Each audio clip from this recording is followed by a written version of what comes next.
guys, for today's vlog guys, ay meron kasi ako guys dito na pechay Tagalog guys na nag-ice doon sa loob ng ref guys.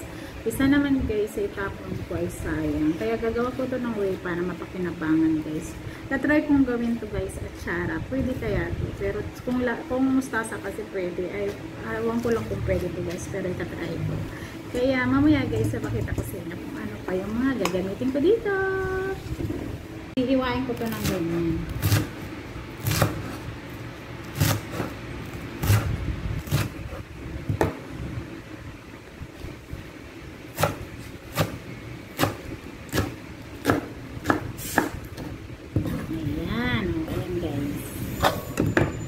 Dahil tapos na yan natin guys iwain, may massage naman natin siya ng salt. Kasi mapait ito guys eh.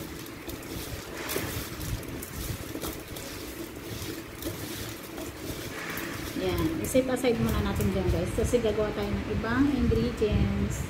Ito na ipapakita ko na sa inyo. Ito na yung ating pechay Tagalog guys. Napigaan na natin yan at nabanlawan kasi maalam diba? Ito yung ingredients. May sibuyas na puti, may sibuyas na pula, green and red bell pepper. Meron tayong kamatis, carrots, and then garlic, ginger dyan guys. Pinagsama-sama ko na. Kailangan natin ng flex na chili, and then ang ating black pepper, sugar, at saka salt, at saka vinegar. Ayan ang ating ingredients na gagamitin sa ating invented na atsara guys. Tayo dito. Maglalagay tayo dito guys ng suka, sugar, and then salt, at saka itong ating mga ingredients guys, ilalagay na natin, and then haluin lang natin siya, and then ilagay na natin ito guys, ating pechay Tagalog, and then i-mix natin siya guys. Ayan, meron na tayong atsara guys na pechay Tagalog guys. Ayan guys. And then, maglagay tayo guys ng chili flakes. And then, maglagay tayo ng black pepper. Ayan. And then, ngayon, okay na to guys. Ayan. Parang masarap siya guys. Ayan.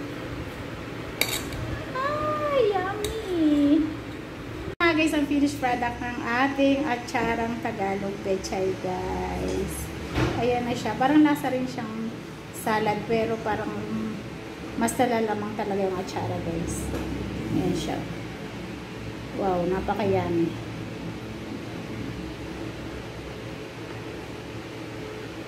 O, diba hindi nasayang yung aking nag-yellow-yellow na na Tagalog pechay. Ayan ang finished product ng Tagalog pechay atsara.